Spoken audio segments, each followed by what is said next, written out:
Wabtaghi fima ataka Allahu darul akhirah wala tansa nasibaka minad dunya wa ahsin kama ahsanallahu ilaik wala tabghil fasada fil ard wala tabghil fasada fil ard innallaha la yuhibbul mufsidin.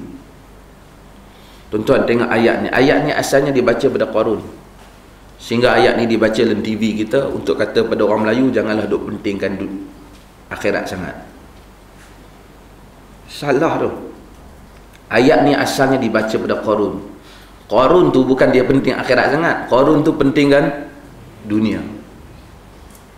Allah kata wabtaghi fima atakallahu darul akhirah, dan carilah apa yang telah Allah berikan kepadamu daripada kehidupan akhirat. Yakni hartamu tu first gunakan dia untuk akhirat. Itu dulu. Dan konsep ni kita kena faham.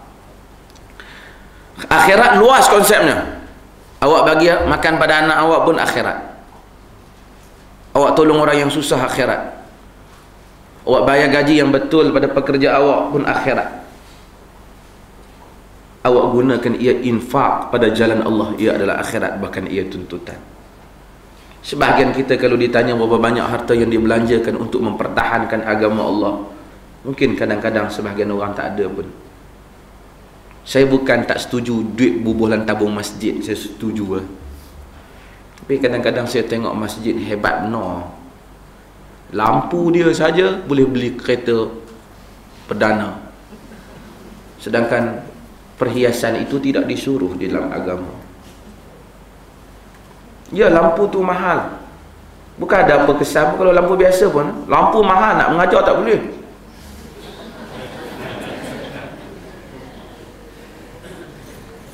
Tuan-tuan baca dalam kitab mazhab Syafi'i sendiri, fuqaha dia tak benarkan kalau sekiranya seseorang menggunakan harta wakaf untuk menghiasi masjid, dia kena ganti balik, dia kata. Dah baca kitab fiqh. Kerana dia kata hiasan-hiasan tu dia tak memberikan apa-apa kepada keimanan. Tapi masjid kena elok betul. Masjid kena elok betul. Tapi kadang-kadang dibuat yang begitu mahal, sedangkan fakir miskin di kalangan orang Islam masih ramai. Sama saja kadang-kadang dengan pengurusan zakat apa semua. Artis juga yang pergi bagi. Bunyi kutipan zakat berjuta-juta. Saya tak tahulah ke mana mereka pergi. Tapi kadang-kadang kita ni infak pada jalan, berikan wang anda kepada tempat yang membangunkan agama. Ada orang minta, tapi jaga-jagalah juga, jangan sampai ditipu lah. Kadang-kadang banyak pula atas kesempatan tu manusia ni menipu. Tapi anda jaga.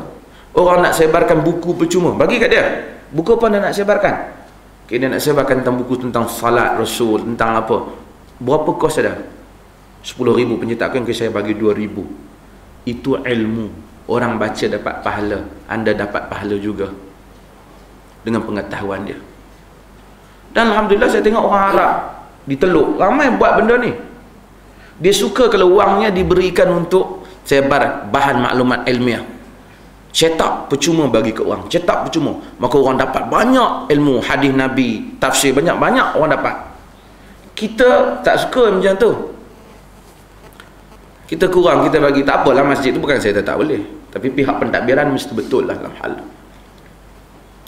Wabtaghi fima atakallahu darul akhirah, cari apa yang Allah bagi kepada kamu daripada kehidupan akhirat. Baru yang kedua, wala tansa nasibaka minad dunya, jangan kamu lupa nasib kamu daripada dunia ni.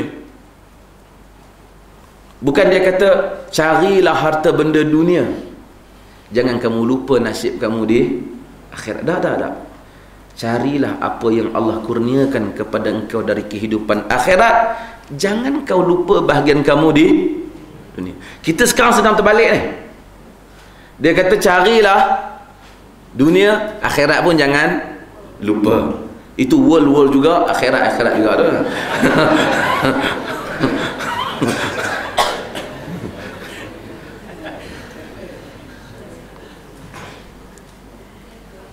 Bukan itu dia hendaklah satu orang mukmin yang berjalan di atas muka bumi, qulubuhum mu'allaqatun bil akhirah, hatinya bersangkutan dengan hari akhirat.